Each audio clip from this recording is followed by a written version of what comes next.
channel, Good Golf Coaching. We've brought them together and we are streaming live on both channels. Hooray for the lease line. Hooray for the lease line. And James's grey hair. That's And mysteriously, your 3D polo shirt. yeah, mysteriously, James has got rid of all of his grey hair, all two of them, by all accounts. Just for men. Yeah, so we're going to be running a competition.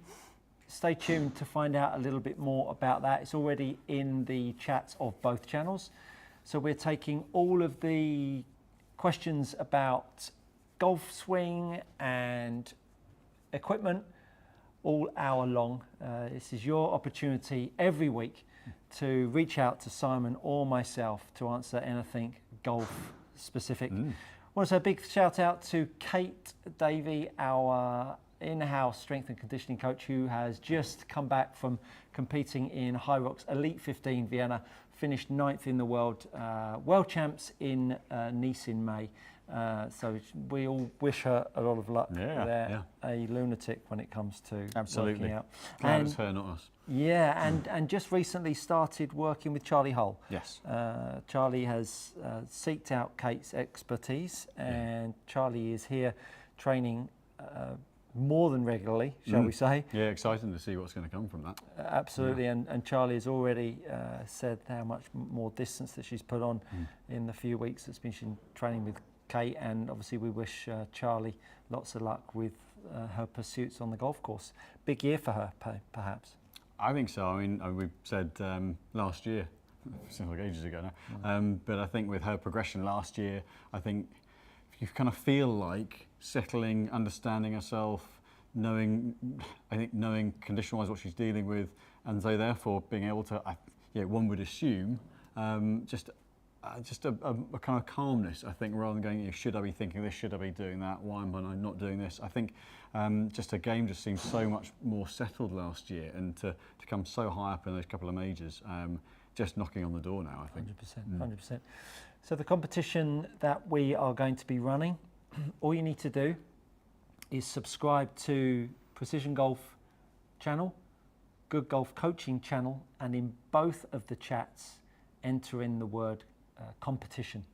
The competition is the winner will receive an hour session with myself, either in person or via Skillist, and a driver fit with Simon. That'll be in person. That'll be in person, yes. That'll be quite a feat, that. That'll be a tough one. Doing a remote driver fit. Now, if you're new to our Monday Night Lives, we have Trackman, we have the studio, which James on drums behind the scenes is controlling, so we can hit shots, we can get the data up, and principally we can hit any golf club. If you can think of it and a shaft, we will have it. So do lean on us to test, try, lean on Simon's expertise, so feel free to do so. It's been a big weekend. There's been a lot of drunk people at the Waste Management jumping in bunkers, and people in the Wasted Management Championships, I think it'll now be called. With probably the trophy next year will be someone vomiting in a bin. Oh, I know. What are your feels on that? I mean, we've got to remember that this is kind of the direction that Live Golf are going in. Well, I don't know about getting hammered on the golf course. I think what I applaud that tournament for doing is like the stadium around the 16th, the fact that it is a bit more fun. I'm absolutely all for that. I just think it's a tragedy when people are fighting on a golf course and sitting in a very unpleasant state, surrounded by themselves. I think it's just an incredible shame, because that 16th can be such a great spectacle with the players putting on their college sweaters, whether it's an American football shirt or whatever. I think that there's the fun element, which I think is so important to get into the game. And when it's good, it's such good fun. But that was a shocker, sadly. I think that was such a crying shame. I think that hurts. That hurts golf, I think. I'm now double iPadding, throwing questions at Simon. I mean, if life wasn't more tricky. So normally, again, for all of those people that are tuning in from my channel, usually what happens is we get a little bit of banter thrown at us, and I see it started off nicely with Mauser. Great shirt, Stuart. Is it available in any other colours? I hope not. That's bright enough. Absolutely. Vivid orange would be quite special, wouldn't it? Absolutely, absolutely. And David Brett, can Simon explain the science behind clubs starting to behave when you have a fitting booked in to replace them? Oh, definitely. The science of that is that they sense a change, and then they go, no, I don't want to go. I don't want to go. And then normally the day before the fit, you hit every fairway with the driver that you're going to change. It's just inevitable. I think part of it is you stop caring quite so much, so you free it up. I'm sure that's what happens. Yeah, most definitely. Fitting wise in the studio, it's been a busy weekend and really busy, yeah. Past week. Yeah, no, really. I mean, February, March is always kind of what they call silly season. It's before people getting the new equipment's in, people coming in to get fit, ready for the start of the season. Seeing some interesting results. I think the breadth of equipment this year, the choices, being able to fine tune launches and spins. I think this year, I kind of sometimes hesitate to say I think this is the best year I've seen in terms of being able to match the profile of the club to the player, but having the breadth of options that there are this year, I think are the best I've seen. Fantastic. And any standouts so far going in early? It's a long actually, year ahead, of what course. has been impressive is, where TaylorMade have always been low spin bomber in terms of fairway wood and hybrid, the Max Flight Up. I did a video recently, I don't know whether it's out yet or being put out shortly, on 5 woods and which heads launched the highest, and some really interesting results on that. And the TaylorMade performs very, very well, where you'd expect it to be just a cannon. So there's that range of options now available, which I think it's been it's going to be really good this year. We've got lots of people asking questions. Why don't we hit a couple of shots, show the new viewers that might not have seen our Monday Night Lives of what we can do. How competitive we get when we're giving We may get competitive, but maybe we hit a shot. What have we got? I mean, you've been hitting. Currently set up on 180 yards, just as a kind of a general backdrop. As I was walking down, I saw Simon beating about 30 or 40 balls. So let's hit a couple of shots to the 180 and just show the folks at home what is possible with the tech that we've got open to us. Yeah, so I mean, from a fitting point of view, and I think in lessons we'd normally use just the standard range view because you get all the data, so all the parameters you need. Whereas on the virtual range, it's target greens and there's a fairway, and the ball reacts like it would on course. Whereas on the range view, it's just like a driving range setup. But we can have 8 parameters on the left-hand side of the screen. In terms of club data, ball data. So it's one we can't use we tend not to use for fitting because you can't compare the data, but you get the data from that shot. And those of you that are subscribers to my channel, I'll always have 4 of the data points up: attack angle, path line, face to path, and face angle. We can select those data points down the left-hand side. This is the TrackMan range. It's a great bit of kit that really engages. I mean, this is a new range that TrackMan have brought out. Probably 3 years ago? A few years back, 3 years ago now. And they've gradually updated them. The graphics are getting sharper and brighter. Yeah, if you stick the wind on, it shows the trees moving, especially at 35 miles an hour like we did last week. But and I think with this, it's almost more like a functional practice rather than just a data session. So, Fantastic. Well, let's get into a few of these questions. We've got a good few of you on and watching. We'll be drawing the competition answer or the winners next week. So do stay tuned for that. We'll obviously check back through all of the comments, and we'll select a winner. So Nick Elkin asked, what are your opinions on the rowdy crowd in Phoenix? Well, we've already shared our thoughts on that one. I think the biggest shame with that is everyone's talking about that, not that there was a playoff. Nick Taylor won. Yeah. They both birdied the first extra hole, and then he birdied the 2 extra holes to win. I think that's the biggest shame for me. The focus is on just the wrong thing. Very much so. Very much so. Liam Hancock, evening gents. Good evening, Liam. Nice to have you with us. Thoughts on 5/7 woods for faster swing speed players? Less of them because we're in the UK.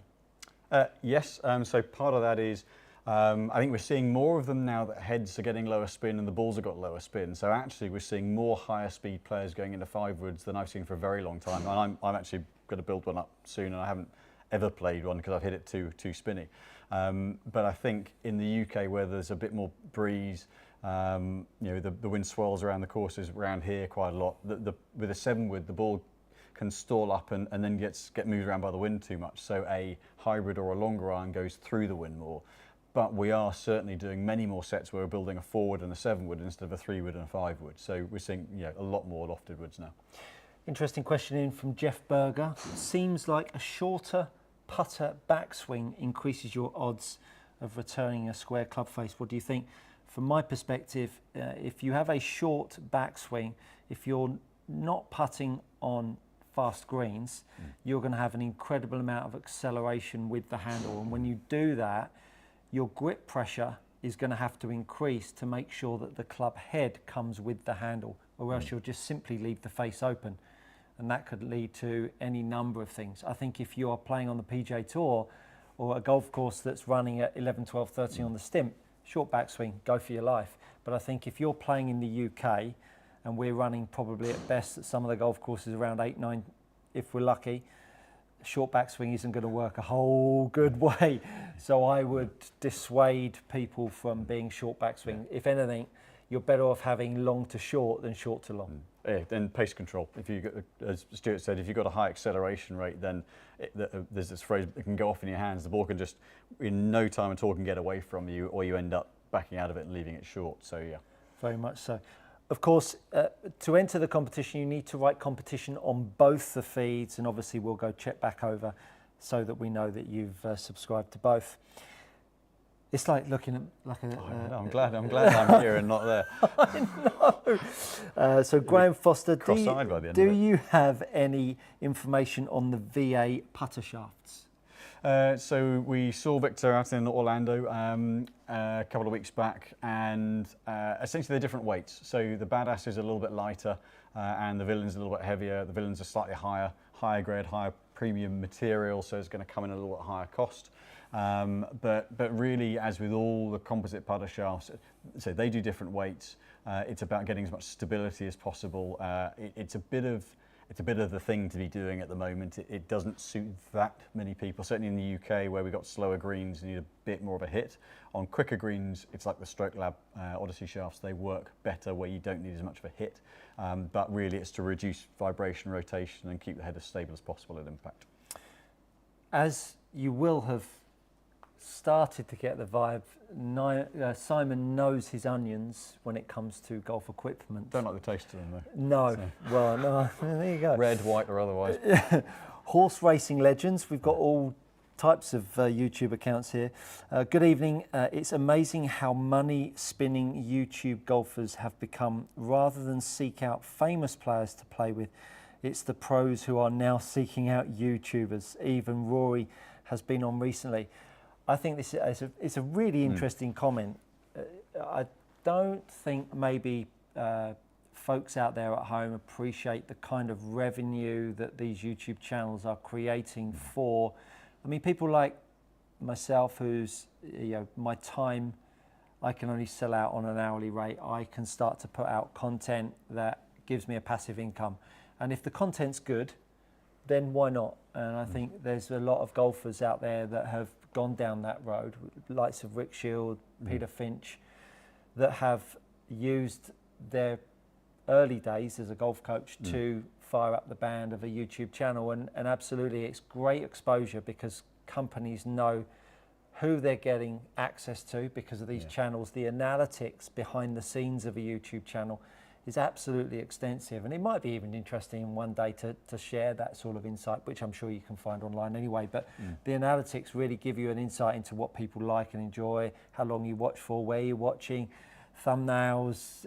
You know, it's extensive. And I think when you get a Rory that's jumping on and playing golf with someone, I mean, he'll be getting a cut of the share of the profits from that video, without doubt, or a fee. But also from his sponsor's perspective, he's able to put his product in front of, you know, some of these videos are getting 2, 3, 4, 5, 6, 7, 8 million views. Now think about that when it comes to, you know, you might be able to tap into that on a Ryder Cup weekend. Well, you can do one video on a YouTube channel and get that in a couple of days. So it's really, really powerful stuff. I think on some of them it is, again, it's that slightly more it's a bit more relaxed sort of format as well, so you get to see a slightly different side of the player. So I quite like some of these. I think there are some that are better than others, but equally speaking, I think from an advertising point of view, it makes sense to the sponsors. But equally speaking, I think we see a nicer side of the players sometimes as well. That's good to see. I stick to football. It's a podcast stroke video that they put out fortnightly with Roy Keane, Gary Neville, Jamie Carragher and Ian Wright, and they had Rory McIlroy on there. And the conversation that ensued, because almost he was in an environment that wasn't golfy, and he didn't feel under threat, if you like, you really got the best out of McIlroy, I think. It's one of the most informative, relaxed, insightful videos and interviews with him that I've seen in a long time. It was really great to see, and ever since then, it feels like he's softened on that whole live direction. Massively, yeah. I think, and on the live subject, Dustin Johnson said, "I think I'm going to try a bit harder," and then goes out and wins. So yeah, clearly he's just been toying with messing around. Ian Linfoot asks, any plans on filming a putter video soon? Putter-wise, not direct plans, but certainly something we're kind of building up towards, trying to get someone more specialised within putting. Mike, who was with us, is now Phil Kenyon's South of England coach. So we'd want to do it with the right person in the right way. But certainly something we'll be doing more of, I'm sure, as we go through the year. Immediate plans will be on the current launches, but we'll certainly plan to do that for sure. Austin Poffenroth, fabulous surname. Each of your favourite drill for stopping early extension, moving weight into toes on the downswing. Always seems to fall towards the ball and need to move hips towards the ball to keep balance. Shall I start off with that one? I think that's more relevant to you, because I would do it through looking at someone's club setup. So. Well, why not share your thoughts on what that might look like in terms of a club setup? What would you see? So normally in terms of early extension and standing up to it, then what I would see from a club setup point of view would be that if the club gets behind, if the club's heavy, then if you carry on going with the swing and stay in posture, then chances are you're going to bottom out too soon, or the club just never comes through and stays behind. So in order to get a heavy club through, you generally have to, body's got to go this way, equal opposite forces to catapult the head forward. Now that can result in a shank, that can result in a flip, can result in a fat, but yeah, if you don't, something's got to give. If the club's stuck behind, something's got to give to get it that way, and normally it's standing up out of it. Yeah.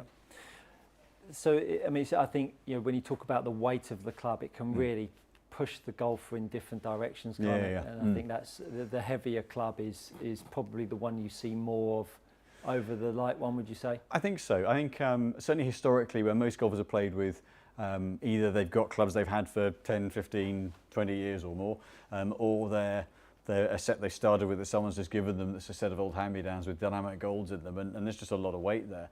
We are seeing more players with lighter weight now because the message about don't play too heavy, that's really got through to general consumers. So we're seeing certainly a lot more players with clubs that are too light, or that they're now developing out of, because a lot more stock clubs have lighter steels or graphites in now. So it's a little bit more of an even mix than it used to be. Yeah, I mean, you make a good point about falling on the toes of the feet. Ultimately, the game has been played, as far as I'm concerned. If you're a regular follower of my channel, I have a real issue with people tucking the arm, working the path from the inside. The minute you start to move any form of handle out towards the right in an effort to create a path from the inside, you are foreshortening the gap between the handle and the golf ball at strike relative to setup. And so to do that, as soon as that handle gets thrust off in that direction, you're already driving the energy on towards your toes. And so if you're driving the handle out that way and then it's pushing the weight onto the toes, well, you can't throw your head in that direction as well, so you're going to stand up. So that would be one thought to immediately abolish. Understanding that the right shoulder can move forwards, the left hip can move back, even though the right shoulder moves forwards. And the reason why I'm saying that is because most people along the inside-out path line keep the shoulder back, push the handle out to the right to stop themselves from hitting slices. But as we know, path is not the answer, face is the answer. So once you get over the fact that you don't need to keep your shoulder back, you are able to move the handle out and around us to still hit from the inside. I think the point that you then want to start thinking about is where is the pressure through your feet, and really that pressure from toe to heel is the biggie. You're really trying to make it feel like you could lift your right toe up in your backswing and then your left heel in your backswing and then flip them around the other way. So you're really feeling like your feet are going toe, heel, toe of left foot or lead foot, heel of trail foot, and then it flips around the other way. And if you can start to get a sense of how those two pressure points with each foot work, you'll be in good shape. So, and I haven't got it down here with me, I've got a little bit of 1-inch pipe that you can stand on. And I'll use my club shaft. If I do bend it, I know some people that can repair it for me. If you were to stand on it and put your heels on the back and made a backswing and then flipped your feet around the other way, you'd start to change the pressures in your feet, which would then start to get you more into forward bend. So stand on a pipe. I've done a video on that on my channel, Early Extension, shameful plug, but look, we're all friends now. So go check that out. But early extension is a killer, but usually comes from people trying to drive the path a long way inside. That's a big answer, so sorry. You'd have been very dangerous on a dance floor in the 70s, wouldn't you? Allegedly. Allegedly. I still had this shirt on back then. White suit? Yes. Hopefully that answered your question there for us. So, gosh, we've got lots of questions coming in. Great to see. Thank you so much for the interaction as ever. Let me just double check where I'm up to. Robin Morton, how much difference between stock Ventus Blue and the Velocore with 90 miles an hour swing? Stuart, your videos have made a big difference. Thank you. You're welcome, Robin. I mean, at any speed of swing, there is a different structure. There's a massive difference. The Velocore, what we call the full fat version, the proper aftermarket model, has just a much more structurally rigid tip section, and the Velocore material through much higher grade materials, whereas the stock version is a much softer tip, much higher torque, and really a much lower grade one. So actually, that shaft can be better for some players in a fairway wood because the tip recovers a bit more. But in the driver, the Velocore model is going to hold the head much more stable at impact. So a miss hit isn't going to deflect as much. It's not going to deviate as much. And so actually then finding the whole principle of Velocore is it reduces the deflection, the ovaling and the twisting, so that you find the center of the face more regularly because you haven't got the twisting of the head, twisting of the shaft, and so the head getting in and out of plane. So much more stable and consistent spins in principle with the Velocore model. Very good answer. Jeff Berger asks, should a high handicap have any swing thoughts while playing? Had instructor tell me why not? Can't get much worse. Inspiring chat there. Was that a pep talk before we went out? My absolute pinnacle of a thought, a swing thought, would be simply focus on contact. If you've spent enough time on the range and you've used some foot spray to spray on the face of your golf club, work on contact. Maybe we should have. Oh, we're on the TrackMan swing. I can. Yeah, do you want to switch it over? We'll just show you what TrackMan offers up as a way of highlighting when someone strikes the golf ball out certain parts of the face. When I go and play, and I believe that it should be the same for any standard golfer, whether you are brand new to the game or you are a seasoned veteran, strike is everything. You can make some of the best swings ever, strike it out the wrong part of the face and the ball's going off sideways. And you can mask a lot of errors by striking it well as well.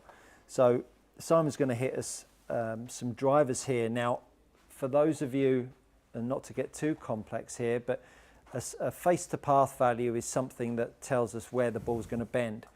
And the face to path value, if it's negative, the ball should bend right. And if the face to path value is positive, it should bend, negative face to path should bend left, positive face to path should bend right. As a right-hander. As a right-handed golfer. If you hit it out the heel or the toe, it could offset that. And we'll see what Mr. Cooper here does with his driver. So he's going to hit us a driver. Just hit your stand. Just yeah, a normal one, just a normal necky one. Yeah, just hit a little normal necky one down there. Normal one. Little low on the face, fairly central, little low. Okay, lovely. So as you'll see on the screen, might need to put the light on actually. Simon has. Might need the light for this. Ah, okay, yeah. Let's flick the light on. Let's do that. Might cause James some havoc because all of a sudden he's got to change his exposures, but that's all right. That's all right. Try that one again. That's all right.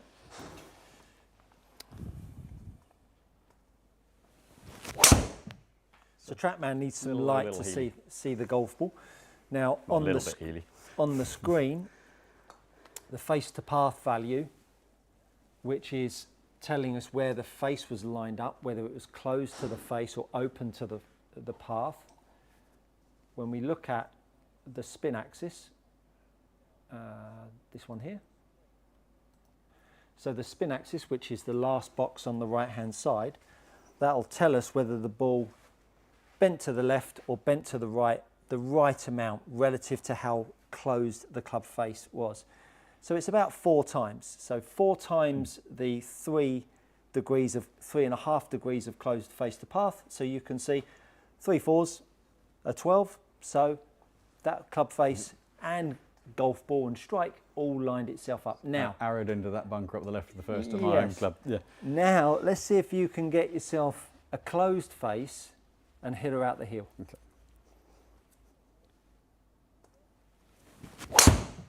I've wrapped it. I've got. Let me just soften that one back. Okay. I've closed it, but let's have a little look. It's an absolute rope hook. Let me just gone a bit too far there. That's all right. That's all right. You did say close it, right?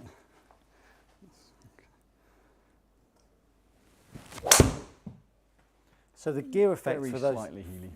For those of you that are familiar will know that the gear effect on a golf club, which is the roll and bulge on the club face, is the thing that makes the ball curve in opposite directions. So you can see on this one, the face to path was -3, and we should have seen a negative spin axis of 12, but actually we saw it as 7. So the fact that Simon hit it out the heel reduced the amount of draw. And this is the point when you're going out on the golf course and you're not aware of the impact, particularly driver, which is the most volatile golf club. When you're not aware that the strike will mean your golf ball might bend more to the left or less to the left, depending on where you strike it, you need to really tap into the contact point. Again, a bit of a long-winded answer to that, but we wanted to show you the sort of technology that we've got here on our lives so that we can maybe open up some questions that you might want to think of asking us, because Simon's always up for hitting balls.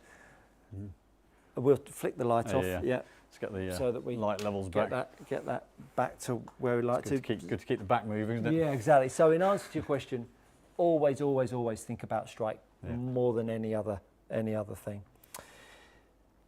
Goodness me, we've got some questions coming. This is fantastic. Really, really great stuff, guys. James Ferguson, great driver fitting with Simon on Friday evening. Amazing results.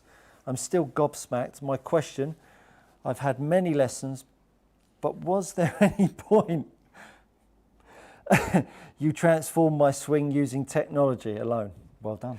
Sounds like you've done a good job. So by getting the right weight of club, rather than the club, so for James, the shaft was a little bit, driver shaft was a bit heavy, head is a little bit heavy, so the club got stuck behind him, so then came out of posture, lost balance, lost timing, and so actually from what appeared to be quite a broad, actually most of the misses in the session with the existing club were left where they kind of catapulted the head round. By going lighter, James was able to stay in balance more, and therefore you can deliver the club more under control, and then you're hitting fairways. So actually, from an equipment point of view, if we can get the player and the club syncing up, then the frame of the human frame is more stable, therefore the club face is more stable. So he was much better than he thought he was, I think. Fantastic.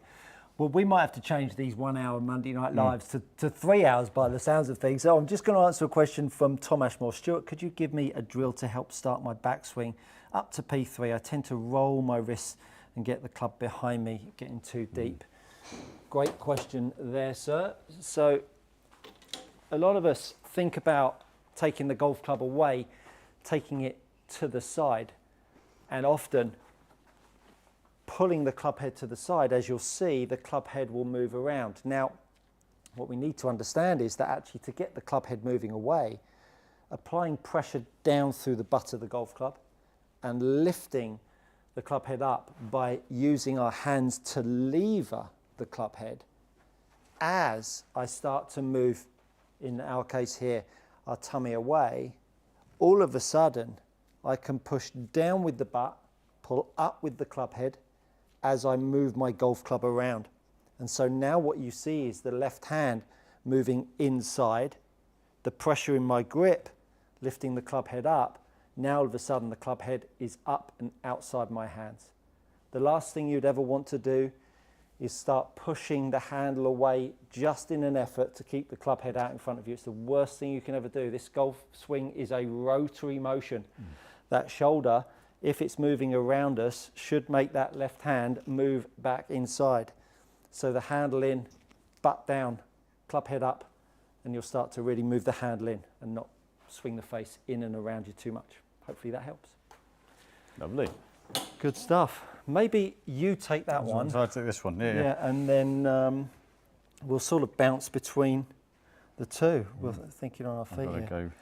Yeah, There's James's one, right? You up with it? Righty who. I got one for you, Stuart. Can you give me a? Oh, that's the. Yep. Yeah, that'll be that. That'll be that one. That'll be that Yeah, one. Go for another one after that one there. Well, what have you got from there? So one for you from Liam Hancock. What's the best golf-related book you've read? Any golf-related topic? Best golf-related book? Oh, goodness, good question. I don't think you can go too far wrong with the Bob Rotella books. They're an oldie, and I actually met Bob Rotella. I was down at where I used to coach many moons ago, down in World of Golf in New Malden. Yep. And I was down there with a client, and Roger Winchester, who was playing on tour, who I know is a friend of mine.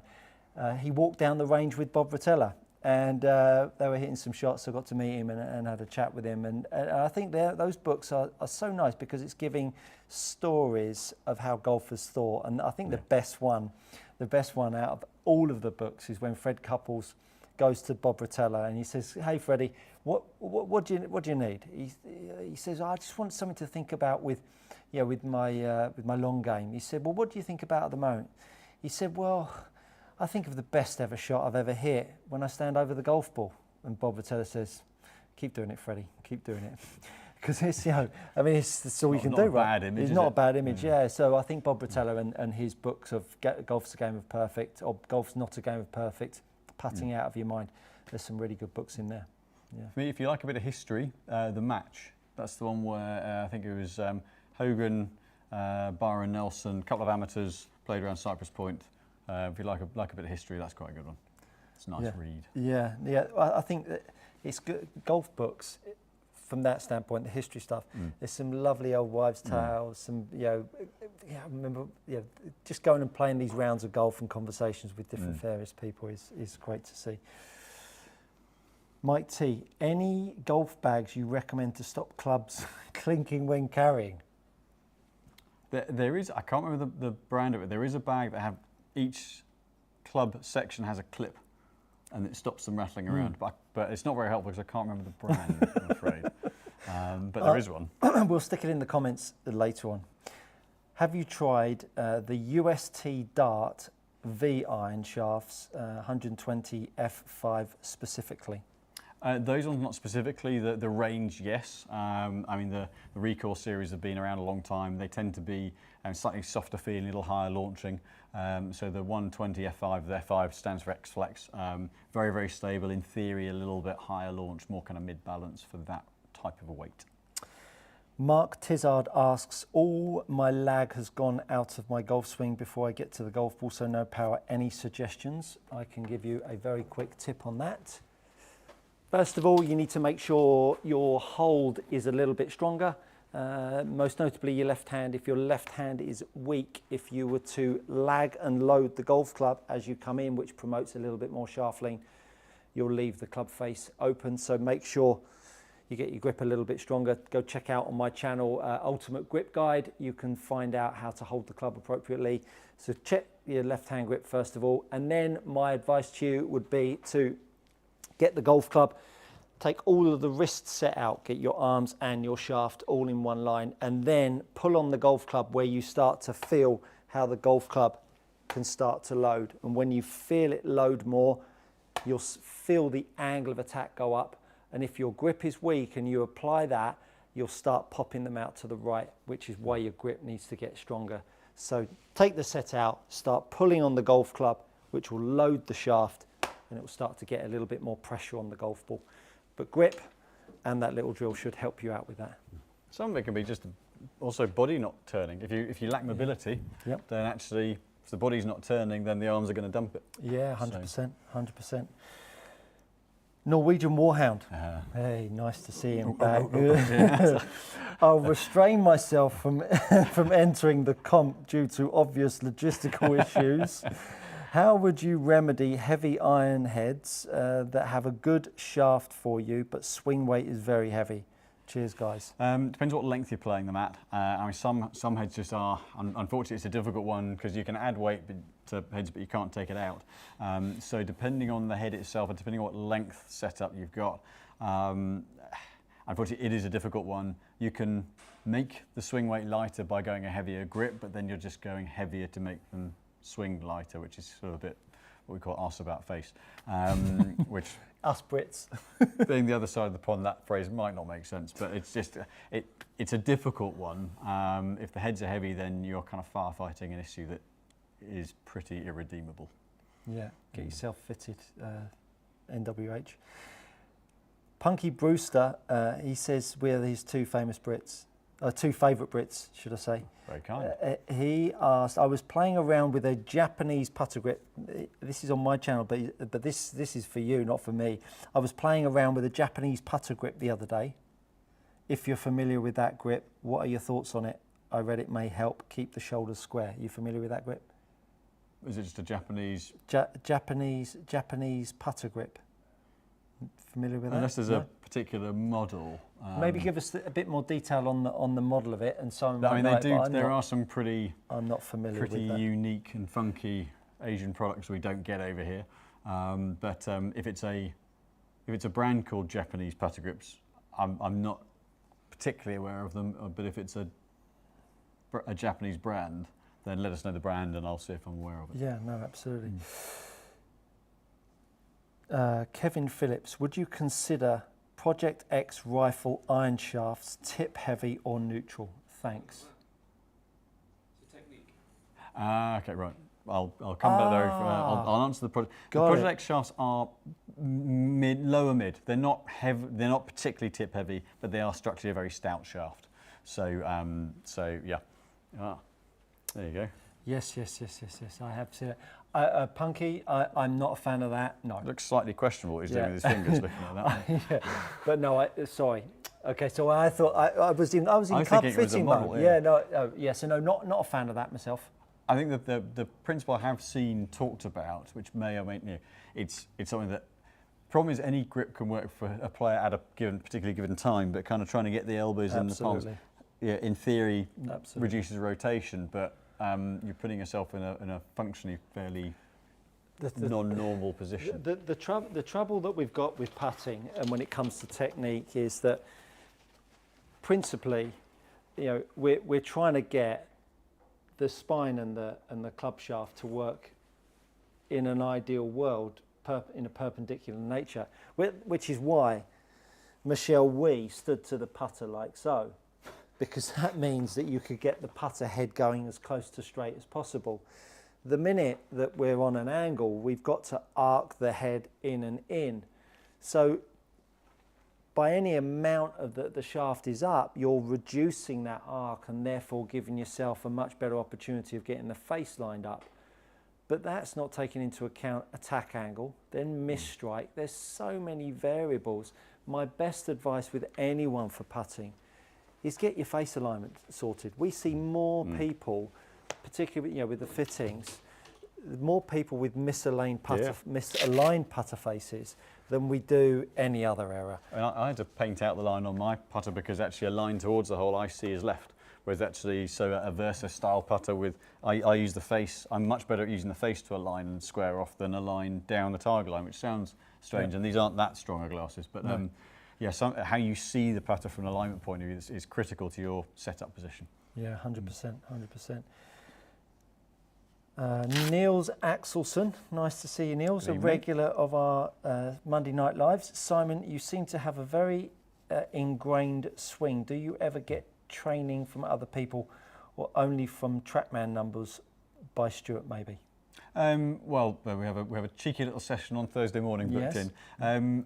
I've swung that way a long time. I've softened back action-wise. I mean, I'm fortunate I've got a club in hand each day, so you keep a feel for it. But there are particular numbers I like to keep a track on when I'm not spending the time I should be practicing. I'm fortunate I've got this here every day to reference where my swing is if I do get any time to hit shots, which isn't as often as you all think. But yeah, I guess I've been using TrackMan long enough to know the triggers that if something's getting out of alignment, I can generally have a base look at it, but I need a proper professional to tell me what I should be doing, which is probably the same as he told me last time. Never mind. It's good to go over old ground and just keep you on point. Great question here. Bama number one, for a starting point, what shaft torque value should folks be looking at with a swing speed of 95 to 100? Shouldn't be worrying about it. Torque is really about feel. So the torque value is a reference to how rotationally strong the shaft is, and the higher the number, the more rotation. Generally speaking, driver shafts, if you're a stronger hitter, then in theory a lower number creates a little bit less twist on a miss hit, but ultimately the function of torque is more feel and a little bit of pop, maybe a little bit of spin, but that is probably one of the last things you should be worrying about. Very good, very good. Goodness me, sorry chaps, I'm trying to keep up with all this, all of the questions here. So Tony, by the way, evening guys. Oh, sorry, I shouldn't be grinning. I've just thought about it's the alternative name from last week. No, are smaller headed drivers easier to turn over, or is that more the effect of a given shaft? They can be easier to turn over. I think what we're seeing this year in particular, or the last couple, is the bigger club heads where they're moving more weight away from the face and back to get these sort of magic 10K numbers. Actually, if you're a player who has a little bit of an opening of the club face in transition, actually it's gearing the face more open. That weight at the back is actually opening the face more and leaving it open through impact. So a smaller club head or a weight forward head is easier to square back up if it drops open and you need to rotate it back. The smaller head will be easier to square up or turn over. The Ultimate Gamer talks about lag, and he's got a good point there. The Ultimate Gamer says, lag for better players is a reaction to face angle on the way down. You'll dump it if you're open, and you'll hold it and slow down if you're shut. If you don't react, you'll hit it sideways. Well, I disagree with that. You know, if you're shut, you'll tend to load it more. If you are weak, you'll tend to unload it more. The more you load it, the more you're squeezing it, pinching the golf ball and opening the face. So when the face is more shut, you'll tend to see people that are more lag and loaders, down loaders in their golf swing. And people like Marco Mira of old yesteryear, he was very wide on the way down. Steve Stricker, very wide on the way down. Whereas you look at a Dustin Johnson or Matt Fitzpatrick, big downloaders in their swing because they're super strong with the hold and super strong with the face. They then sacrifice ball flight. Someone like a Fitzpatrick that's upped his speed is now back up. Dustin Johnson has always had mammoth club speed, so he's been fired. But Garcia, another one. Yeah, exactly. So so if you're a strong gripper, you'll always encourage more download and more lag and load. Yeah. But thanks very much for your thoughts. Let's go with one over here. So Stuart Brister, great fit with Simon recently. Can't wait for the wedges. Forgot to ask, what is the difference between the AV and 1K range in the orange? Tempted to feed more of my salary into PG. Cheers. So the AV is for want of a better phrase, entry level. It's still an aftermarket shaft, but it doesn't have the highest grade materials that they use in the 1K Pro range. So essentially the 1K range is where they throw everything in the kitchen sink at it and the latest materials. The AV is a slightly I say lesser version of it, sounds like it's still a very good shaft and the right shaft for some players versus the 1K, but it's a slightly less stable set of materials, slightly less high grade, so the AV is not going to feel quite as smooth and get the same level of stability as the 1K. Good answer there, Simon, as usual. Jeff Berger asks thoughts on Leadbetter's A-swing model. I am not someone that goes out looking at other coaches' material, so I don't know enough about it to comment either positively or negatively. I will leave it on that one. Norwegian. Nothing political there, right? No, not at all, not at all. Freddie M was fitted into PX 6.5 in the irons like Vokies, and they come with S200 stock shafts. Do you think they'll combine well with the irons? Do wedge shafts matter much? I don't hit full swings with the wedges. So the wedge shafts matter absolutely, same as any other bit of the bag. The Dynamic Golds will work with the Project X's.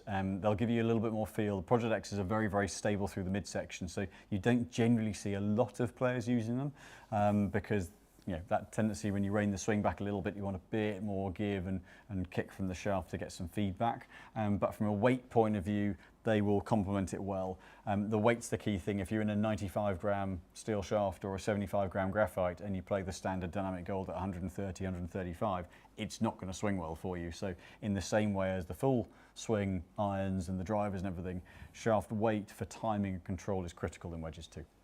Very good. Mark Tizard makes a comment. Just a quick note, I've been rotating left with my drive and getting the handle to go left, which has straightened my driving tremendously. That's thanks to one of my broom videos.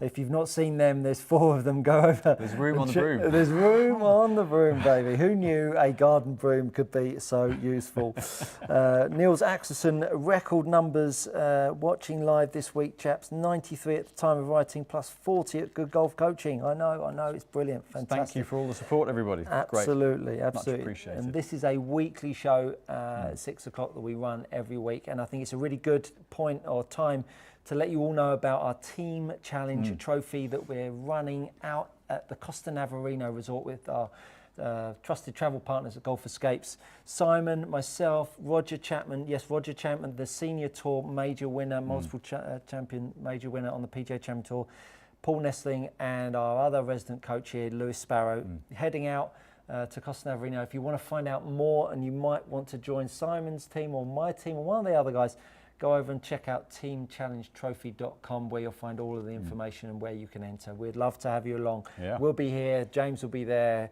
and who knows what. With the viewership, we can make an international team up with all of this. I know. Flying from all over the world. It's a great venue, and if you haven't seen it, go check out Costa Navarino as well. Michael Barber, hi guys, which grip is best, interlock or overlap? I'm going to ask you that question. Which one do you prefer? So I use overlap. Interlock, I used to find it kind of pinched my knuckles and it was just painful.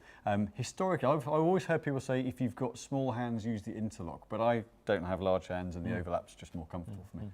Yeah, I'm an interlock guy myself, so we're polar opposite, but yeah, I remember having my very first ever golf lesson at Cuddington Golf Club many years ago, and the pro changed my grip and I was crying. I was 10 years old and I was crying because it was so painful. He tried to show me to overlap grip. So use whatever makes you most comfortable, I believe, as long as there is a linkage between the two hands. I remember Greg Norman used what he called intermesh. So it was kind of halfway between. It wasn't overlapped and it wasn't kind of wrapped around. It literally kind of slotted in between. So again, use what feels most comfortable. Yes, no, absolutely.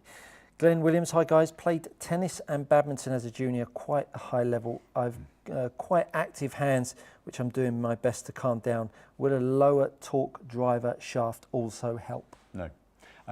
In a word, no. No, it's. I think what we mustn't confuse is what the shaft actually does. If you've got active hands, then I always say in the golf swing, your hands are going to do whatever they need to put the club on the back of the ball. And if the club's set up correctly, then you haven't got to use your hands much because the ball just gets in the way.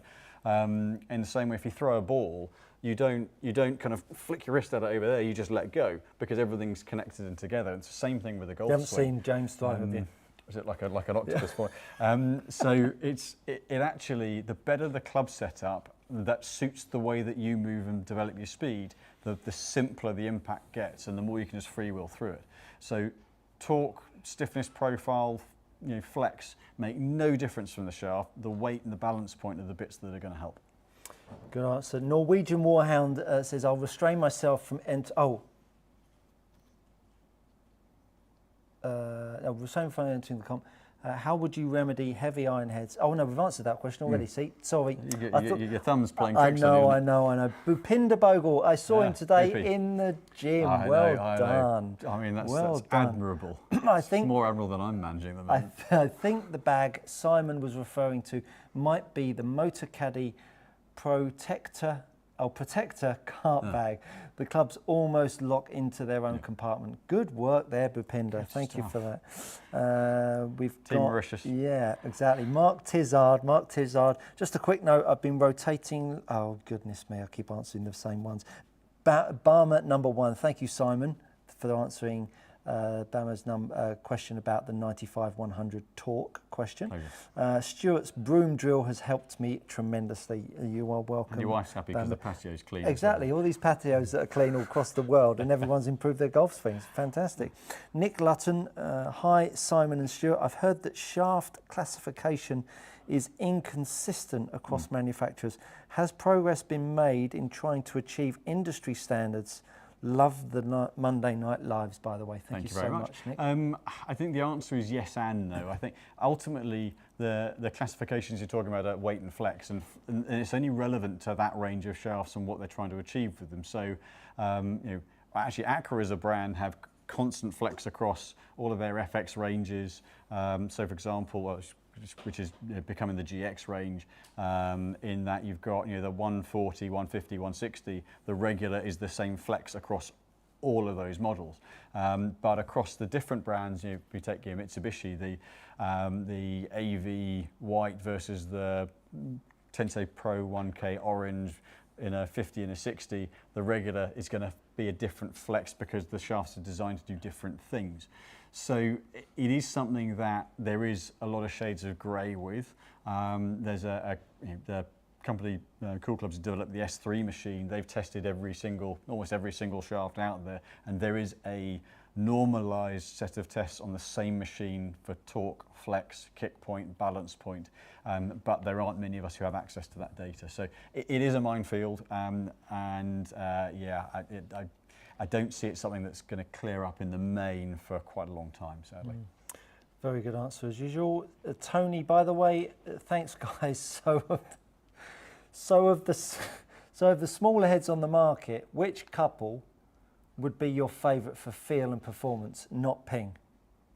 I think when you say smaller, they're not that much smaller, the ones I'm going to mention. I mean, the Titleist, the TSR 3 and 4, they're relatively compact at kind of 440 odd cc. I think those just from a construction sound point of view looks, I play it, so I quite like it. Other than that, of smaller heads, the problem is small, they're just not that much smaller. So I think what TaylorMade have done with the Mini driver I think is great. It's just a shame that it's such a short production line.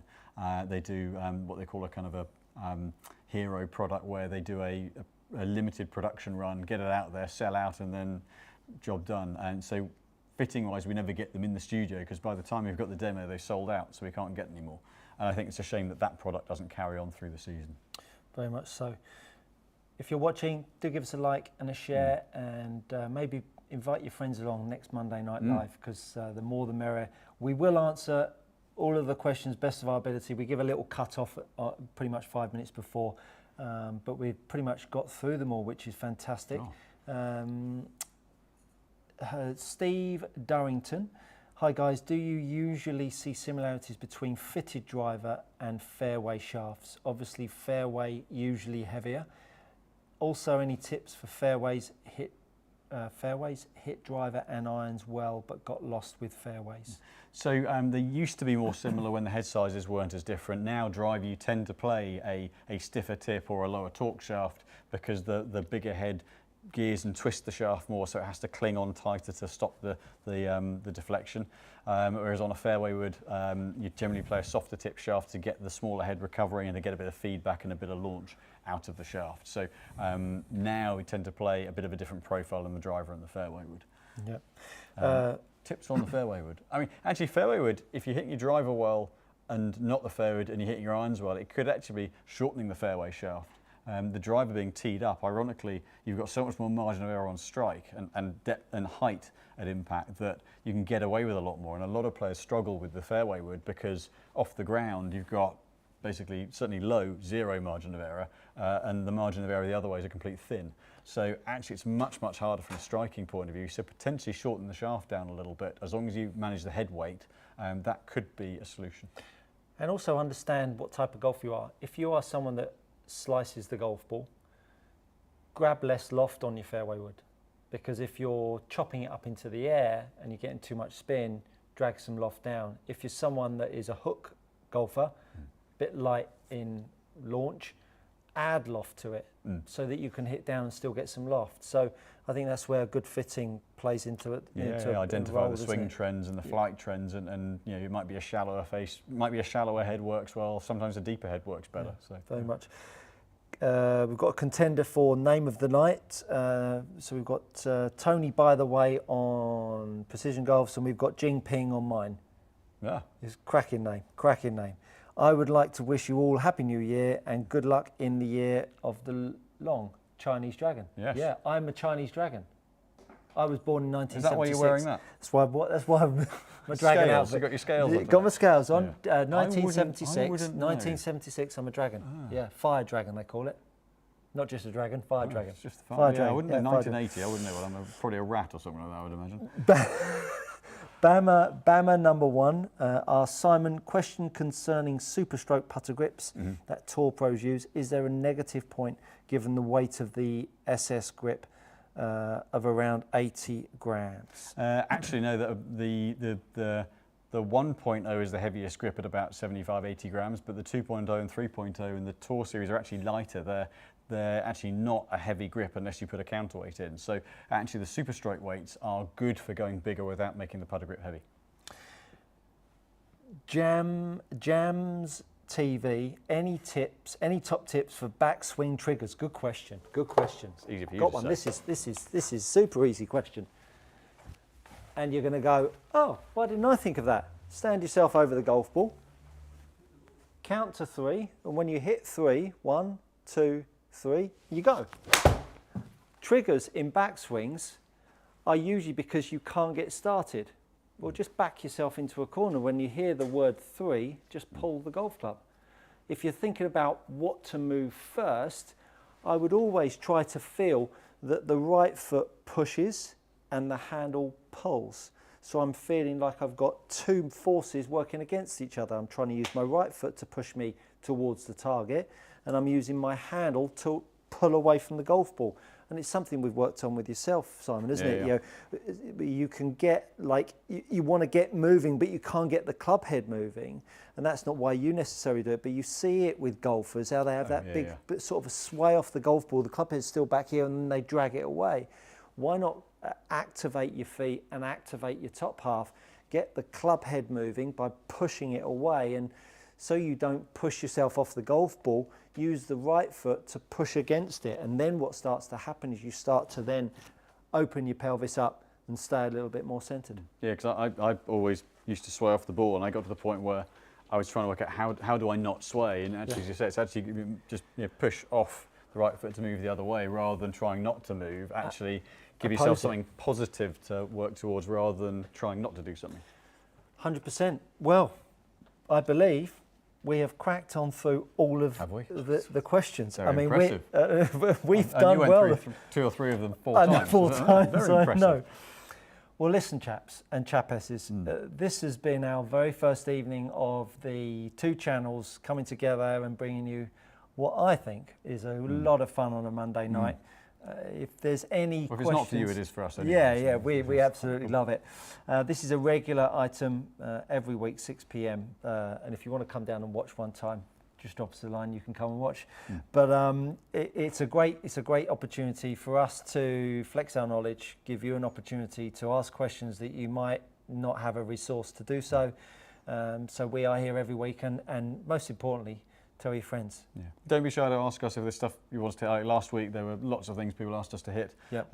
We don't necessarily just have to hit our own clubs. No. If you want to see a particular head or shaft or comparison hit, let us know and we'll do our best. You got a busy week ahead? Yeah, they're from here on in, I think, they're February, March, we're absolutely stacked. So, yeah, Brilliant. It's an exciting time of year, this. So. Good times. Well, thank you once again for all of your questions, and those of you that have subscribed to both channels and put competition up on the chat. We will sift through those and put all of your names into a hat, and we will draw one next week live on the show. A ceremonial draw. Absolutely, absolutely. Just if you haven't remembered, you can still enter. Obviously, just leave them in the comments below. If you are subscribed to both of our channels, put competition in both the comments box for both channels, and that gets you entered in a draw for a driver fitting with Simon and a 1 hour session with myself, either in person or on Skillist. And as I say, we'll announce the winner next week. From Simon and I, we look forward to seeing you all again next week. Have a great week, and thanks for watching.